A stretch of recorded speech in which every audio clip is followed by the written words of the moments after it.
Hey guys, what's up? Hope everybody's having a good day out there today, and welcome back here to another edition of the Fishing Teacher. Today we're going to be giving tips and advice. I'm going to show you guys about fishing a Squarebill crankbait. Now this is a sort of a highly specialized type of a crankbait. It's for certain situations. It's a really good effective fish catcher, so I'm going to give you guys some good juice on that. Real quick guys, before we get started here, a lot of you that are familiar with my other channel, you've heard me talk about our Fish the Moment lake map breakdowns, but for this channel, especially for the anglers that are just beginning, if one of the things that we do here at fishthemoment.com, that's a website I work with, we build these what are called lake map breakdowns, and they give 40 GPS waypoints on different lakes across the country and give tips and advice on how to fish it. So if you're getting started in fishing, this is a really good way to find some good spots right off the bat. And we can also build you a lake map breakdown if you have a lake that's not on our list. So I'll include the Fish the Moment lake map breakdown list or link in the description if you guys want to check that out. Much appreciated. Okay guys, here it is, Squarebill crankbait. This is the Megabass S crank, but there's a lot of different variations in this. Most every lure company out there that has a crankbait makes a Squarebill. Squarebill is exactly what it sounds. It has a square type bill on it versus like, here's another crankbait, a typical crankbait that's got a round bill on it. You can see the two different type of bill variations here. Now the round bill like this is designed to attain depth pretty quick, and it's designed to get deep and sort of run on the bottom. But the square bill, the reason that you have this square bill like this is designed to deflect off an object. So for example, if you're reeling this bait down and you hit like a stump, when the square lip hits the stump, it knocks it off to the side.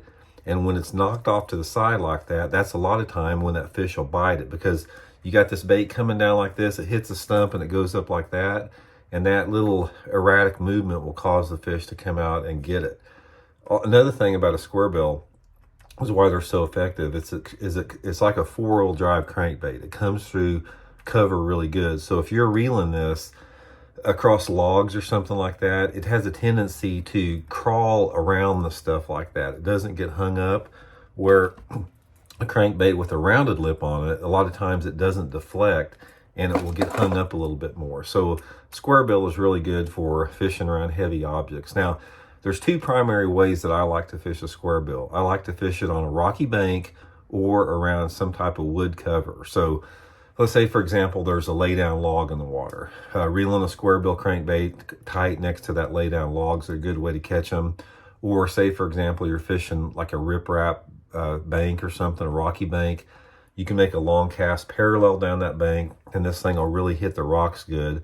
But as you can see, the lip is short on it, so it doesn't run very deep. A Squarebill crankbait is designed to really target that water from about 2 to 4 feet. That's sort of its magic depth. So this is a bait that's designed to fish in shallow water. So most of the time when you're fishing a Squarebill crankbait, you're fishing down the bank in and around objects you can see.